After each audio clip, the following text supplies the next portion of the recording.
Hello, everyone. This is Tom Fox back again with Nick Gallo for the next episode of the FCPA Survival Guide. Today, we're going to take up lesson number 9, internal controls. Welcome back, Nick. Glad to be here, Tom. Thanks for having me. Nick, this is one of my personal favorites. I became a true believer of internal controls when I read the COSO Framework in 2013 and said, who did this? What is this?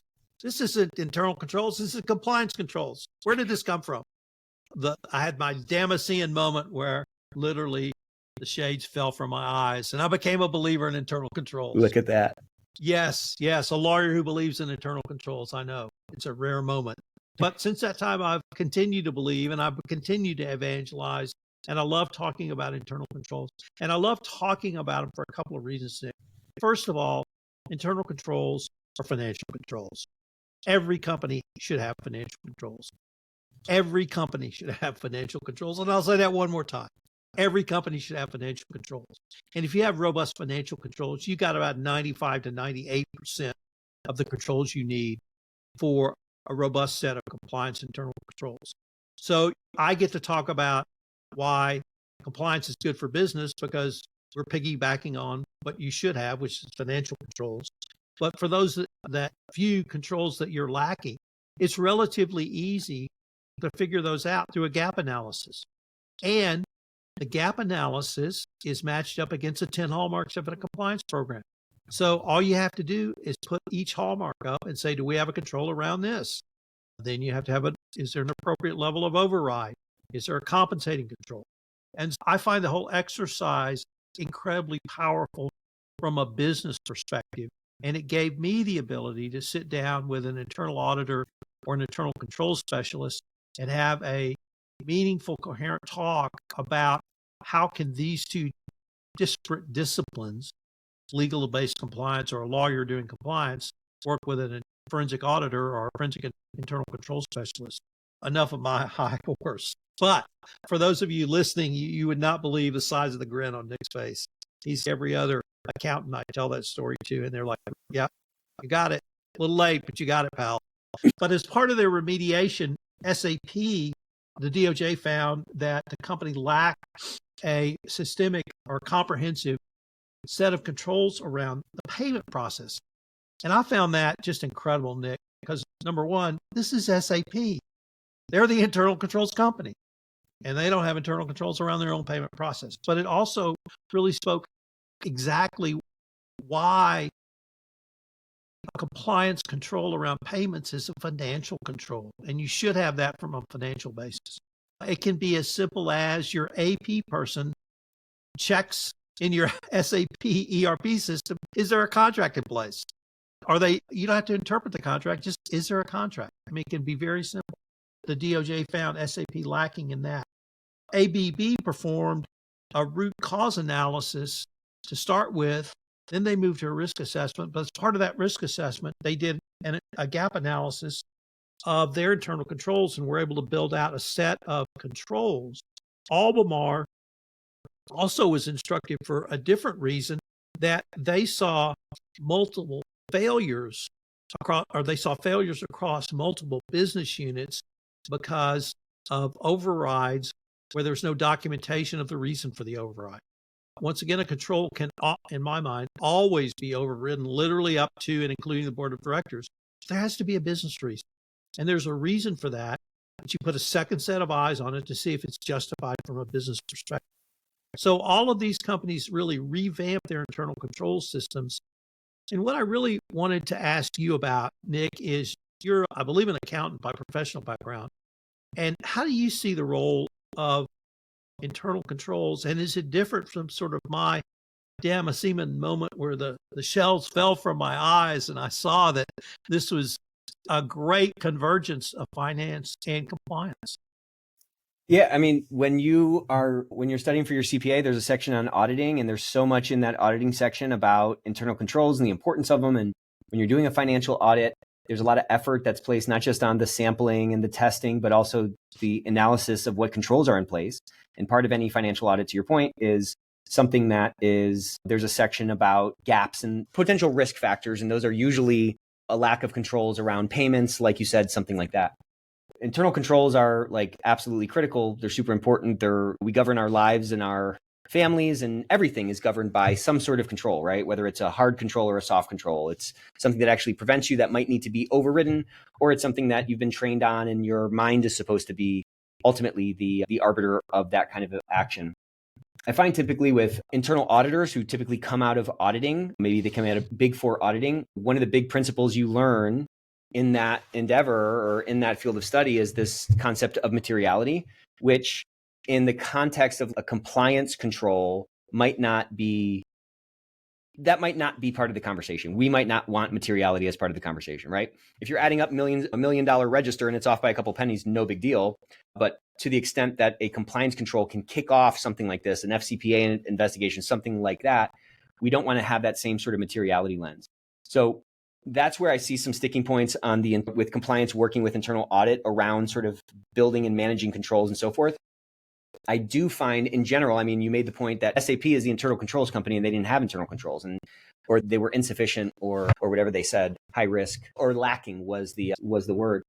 And again, if you just think there's good and bad with these internal controls, I'm kind of referring primarily to hard in internal controls. They're good because they're hard. You're not relying on someone's like voluntary compliance, but they're bad in that they're static. They're very fragile. So if you're not overlaying a continuous improvement process where you're monitoring the performance of these controls, then the odds of you placing undue reliance on something that might not be giving you the control that it used to before the business changed or the business process changed, the odds of that are significantly higher. Can I just stop you there because that's a great point. Years ago, I interviewed a woman named Christina Ravello, and she had been in internal controls in Latin America for Walmart. And she went through their own journey with Walmart. And she said they had a Latin American internal controls committee that met quarterly to determine, number one, effectiveness of internal controls. But equally important, was the control even useful? Did the control need to be modified? Was it slowing down business in a way that it didn't need to do that? And they wrote reports quarterly, and at the end of the year, they wrote a year-end report. And that was, granted, Walmart was going through their own journey, but it was the most aggressive yet straightforward way I had heard of to review your internal controls on a regular basis to determine effectiveness. It's not a one and done. It's not a set it and leave it. It is a continuous process, and you can review your internal controls. You can override your internal controls if you have a business justification, but you can change an internal control. I had another internal control specialist tell me that he always advocated less was more when it came to internal controls, if you had the right control in place. Don't think you have to just put a control there and it stays there forever. It's static, as you said. It can be dynamic because businesses are dynamic. Yeah. And also, don't think you have to come up with the control yourself. Like collaborating with the business unit that might need that control might give you a faster path or a more efficient path to a more effective control that's going to provide the protection you're actually intending. I mean, the worst thing, I kind of put it another way, I think the worst thing we can do is sort of form our internal control apparatus in a vacuum or in the laboratory somewhere. That makes it hard to sell the internal control. Whatever you come up with, it makes it harder to sell because whoever that control is going on, it feels like it's imposed on them. And many times they're just not as efficient or practical as they could be in the absence of that collaboration. So in terms of understanding, and that's a great point on the business unit, because I should have mentioned that. Christina also said they had business unit members on that committee. So they had legal, finance, compliance, business unit members, each reviewing all of the controls they had put in place around the anti-corruption perspective.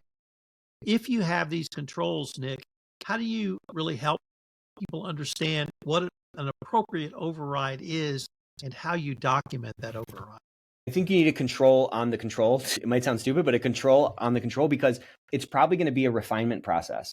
Even if you write a very clear document of this is what we expect and this is what justifies an override and this is the documentation we need in order to capture that reason and this is where you have to put it. In my experience, it's like turning a battleship in many ways.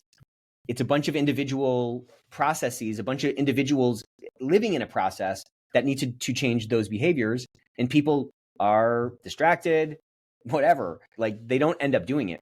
And so you have to have at least a little bit of a control on that control, a compliance control, essentially, to ensure that people are following whatever the new protocols are, and set yourself up for success in terms of retraining. Because sometimes we're in our office and we kind of come up with, here's my launch plan for this internal control in this example. These are the things that people need to know. You just don't know you don't know what you don't know, of course. Having that feedback loop to say, okay, do we need to refine this a little bit? Do I need to retrain a little bit? Do we need to augment the control that's in place, because the proportion of overrides in your example are well beyond what we had expected. If you're, again, we've said this a couple times, but none of these things are silver bullets. None of these things are like flipping a light switch. It's a continuous process. You're starting a new reaction that needs to be, it's like a fire. It's like a new reaction that needs to be monitored, and it needs to be fed if it's not going to just kind of die out over time. So building in, especially when you're launching a new control, a couple of feedback loops to check if the control is doing what you expected, and check if overrides are in line with what your proportionate like expectations are, can give you some clues to fix that at launch, which is obviously extremely more valuable than remediating something 9 months after you thought something was working that wasn't. Nick, I'd like to end this episode by reminding listeners about ABB and something we talked about in an earlier episode, which was that ABB was able to avoid a monitor. And ABB admitted that although they put their controls in place, they weren't fully tested. But because of everything they had done previously, the DOJ felt comfortable allowing ABB to test and then report to the Department of Justice the results of that testing. So you can build a relationship with the Department of Justice, and you can put your controls in place, and even if you haven't fully tested them, you can still avoid a monitor. I think that's a point that every compliance professional going through one of these journeys should take to heart. Nick, I hope our listeners will join us in our next episode, which will be lesson 10, one near and dear to your heart: speak up, triage, and internal investigation. Can't wait.